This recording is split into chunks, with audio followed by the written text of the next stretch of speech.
Good morning, everyone. Thank you for tuning in again today. Uh, we got Chris to stay over from yesterday. I hope you guys watched yesterday's show. It was awesome.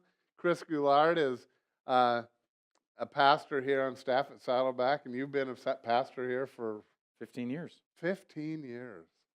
Time You flies. look so young still. Well, I came right out of high school. I so. know. I've been here 15 years also, Chris.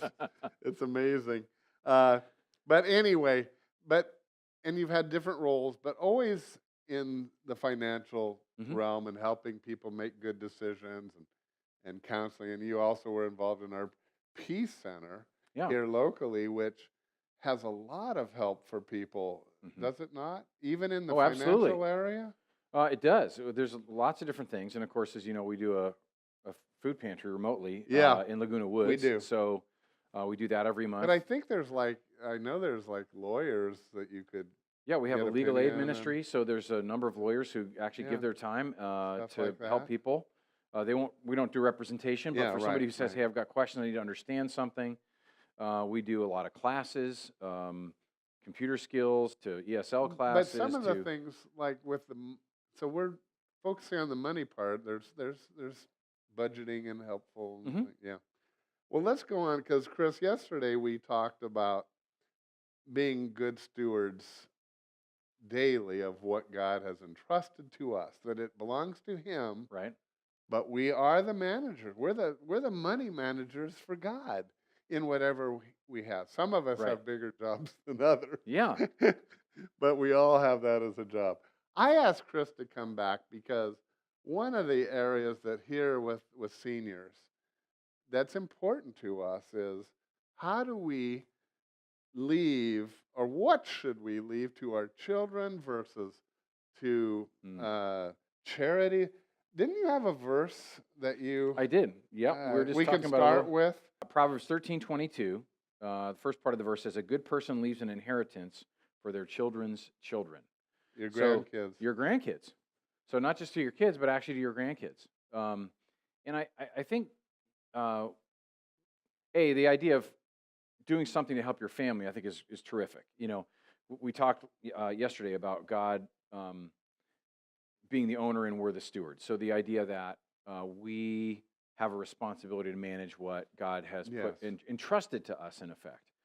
One of the things that we didn't really say, but I think it's really important, is that as God is our provider, the first thing that we can do with that, or the first expectation of using that money, is to take care of your immediate family.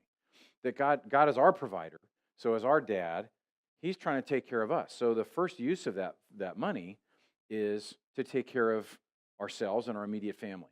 Now, when our kids grow up and move out, they may not need our care anymore, that kind of a thing. But what the Bible's telling us here is, well, maybe we can do something still to help them because we can help our grandkids. And these days, college education is very expensive. There's things like that we could do as grandparents.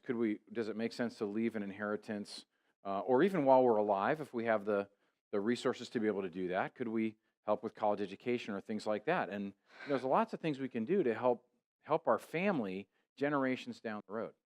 You have really hit on what is one of my hot spots, which is help your kids or your grandkids now. Mm, You don't have to leave it all to them later when you won't even be there right. to enjoy their use of those funds or even items. I know my mother-in-law started giving away her jewelry to her kids along the way Oh, yeah. so that they could have the reaction and get to enjoy it Enjoy it, right. rather than after I die I leave it to And it makes it mom. even more meaningful, doesn't it? I thought so, and she enjoyed giving it, and Yeah. it became a fun thing in our family. Well, that's But the terrific. principle of it, uh, I know that for myself, I could have used some help along the way when I was struggling as a family.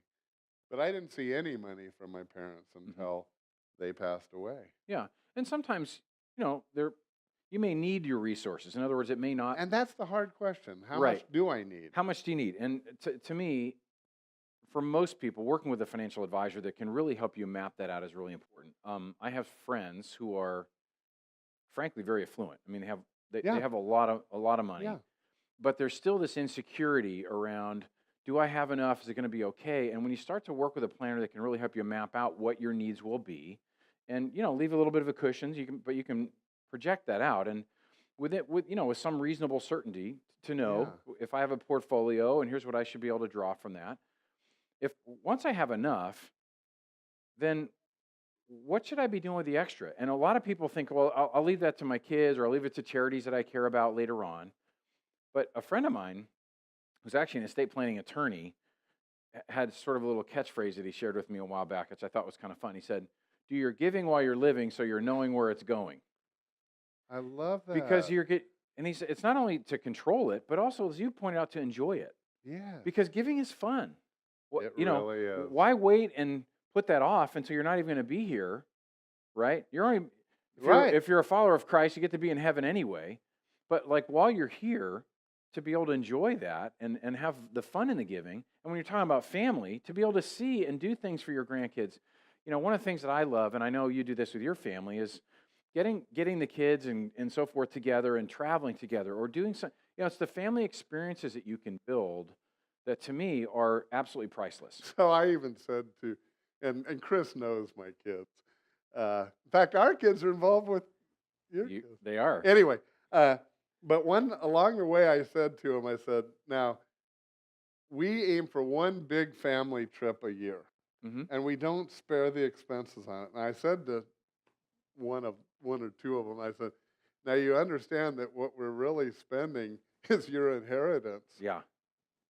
because I don't need this money to live on, but we won't have it. I said, so do you support this?